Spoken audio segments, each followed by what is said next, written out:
दोस्तों, आज की कहानी एक सच्ची घटना पर आधारित है। ये कहानी है एक लड़की की जो एक दिन अपने घर पर अकेली थी। जो उसने उस रात देखा, उसने उसकी जिंदगी हमेशा के लिए बदल दी। तो चलिए उस लड़की की आवाज में ये कहानी सुनते हैं। मानसून की छुट्टियां चल रही थी और एक बार मेरे पेरेंट्स किसी काम से बाहर गए हुए थे।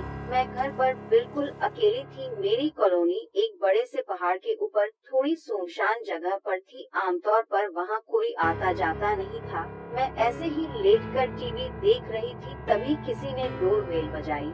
मैंने कोई जवाब नहीं दिया क्योंकि नॉर्मली उस वक्त कोई आता जाता नहीं था, और अगर मेरी फैमिली होती तो खुद ही दरवाजा खोलकर अंदर आ जाती। तो दूसरी बार भी घंटी बजी, लेकिन मैंने फिर भी ध्यान नहीं दिया। पर तीसरी बार वापस मुझे डोरबेल सुनाई दी तो मुझे थोड़ा शक हुआ। मेरे घर के प्रवेश पर एक बड़ा सा लकड़ी का दरवाजा है और चारों तरफ दीवारें हैं, तो इस वजह से बाहर देखने का कोई भी जरिया नहीं है। इसका मतलब बाहर से भी कोई पता नहीं कर सकता था कि हम अंदर हैं भी या नहीं, जब तक हम बहुत जोर से शोर न मचा रहे हों। जब तीसरी बेल बजी तो मैं दरवाजे के पास जाकर खड़ी हो गई। कोई भी नॉर्मल 3 बार बेल बजाकर चला जाता है, लेकिन वो जो भी था उसने जोरों से दरवाजा पीटना शुरू कर दिया, जिससे मैं बहुत ज्यादा डर गई। तभी मुझे एक आदमी की भारी आवाज सुनाई दी।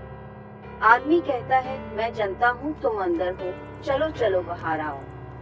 उसकी आवाज सुनकर मेरा दिल घबराहट के मारे दहल उठा। मैं यही सोचे जा रही थी कि उस आदमी को कैसे पता चला कि मैं अंदर हूँ। एक लंबी खामोशी के बाद वो वहाँ से चला गया, लेकिन फिर भी मेरे अंदर इतनी हिम्मत नहीं थी कि मैं दरवाजा खोल के बाहर देख पाऊँ। उसके बाद मैंने मम्मी पापा को कॉल किया और उनसे पूछा कि क्या कोई घर आने वाला था। उन्होंने मना किया कि नहीं, कोई भी घर नहीं आने वाला था। मैंने कुछ देर उस आदमी के बारे में सोचा, लेकिन फिर मैं वापस टीवी देखने लगी। 2 घंटे बाद फिर से डोरबेल बजी। मैं फिर से डर गई। इस बार मैं सहम उठी और मैंने टीवी की वॉल्यूम एकदम कम कर दी। इस बार मैं धीरे से पियानो रूम की तरफ गई और खिड़की से बाहर देखने लगी। मैंने उस रूम की खिड़की से देखा कि बाहर कौन था। वहां दरवाजे पर एक अजीब सी दिखने वाली औरत काले कपड़ों में खड़ी थी। उसके साथ एक लंबा सा आदमी खड़ा था।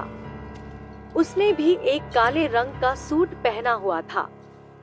उसके चेहरे पर एक बहुत भयानक सीरियसनेस थी, लेकिन मुझे उस आदमी से इतना डर नहीं लग रहा था जितना उस औरत को देखकर लग रहा था।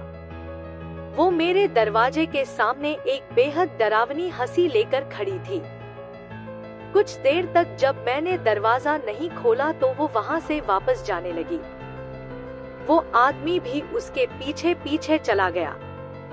उस रात मैं सो ही नहीं पाई, बल्कि मुझे काफी रातों तक मुझे ऐसा ही लगता रहा जैसे वो मेरे खिड़की के पास खड़ी है और मुझे घूरे जा रही है।